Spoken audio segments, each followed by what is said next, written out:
Aujourd'hui, donc, on est le Chav Gimel Iyar. Finalement, pour résumer, on a expliqué qu'il y a deux sortes d'amour. Il y a un amour dans le sens où on aime, on a envie d'être proche d'Hachem, on a envie d'être attaché à lui.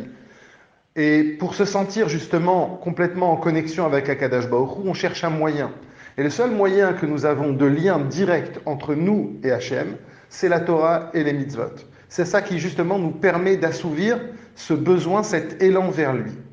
Et puis il y a un deuxième niveau d'amour, qui est le fait qu'on ne supporte plus la partie matérielle de ce monde, on a envie de laisser parler notre neshama, on a envie d'avoir une vie beaucoup plus spirituelle et ne pas se laisser aller avec tous les obstacles du monde. C'est ce qu'on appelle klot hanefesh. Maintenant, ce qui est très intéressant, c'est que dans ce deuxième niveau d'amour, la façon de faire Torah et mitzvot, elle va être complètement différente de la première. Dans la première façon, comme on vient d'expliquer, Torah et mitzvot, c'est un élan. C'est ce que l'on appelle, dans le langage de la chassidoute, le ratso, le fait d'avoir envie d'aller. Parce que j'aime Hachem, alors le ratso, c'est quoi? C'est le fait de faire Torah et mitzvot par mon envie, par mon élan.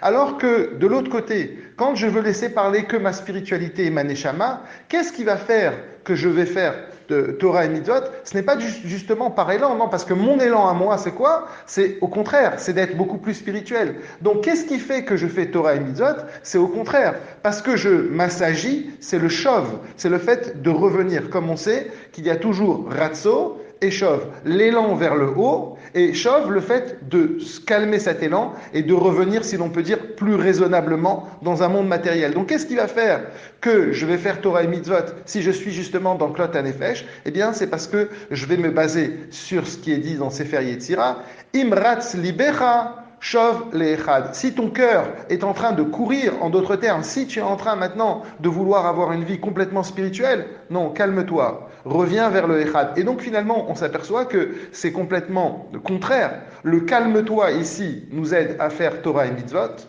alors que dans le premier niveau d'amour, c'est justement, il ne faut pas être calme, c'est parce qu'on est tellement empressé vers Hachem qu'on a envie de faire Torah et mitzvot. Donc c'est ça justement.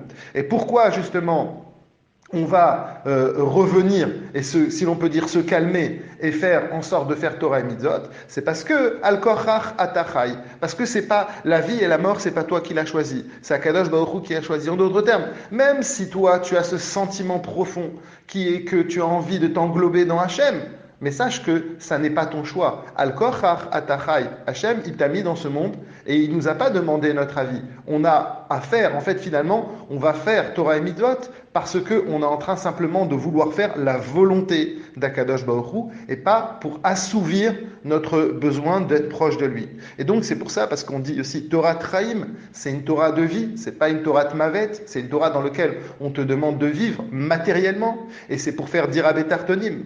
Donc, tout ça, c'est pour nous expliquer qu'il faut Shov me'avatecha. En fait, il faut te calmer de ton amour. Donc, la Torah et les mitzvot, ça va venir justement du fait qu'on va être capable de voir la volonté d'Akadosh Baruch Hu, comme dit le Zohar, les me'eve echad be'echad. Pour que le 1 soit dans le 1. Ça veut dire quoi? C'est-à-dire que pour que le 1 qui est spirituel, qui est Hachem, eh bien, il soit compatible avec le 1 qui est matériel. Et c'est ce que nous disons aussi chaque vendredi soir, l'echadodi, l'ikrat kala. Normalement, le sens simple, c'est va, mon bien-aimé, en face vers ta bien-aimé, vers ta kala. Eh bien, ici, justement, ici, le sens profond, c'est l'echadodi.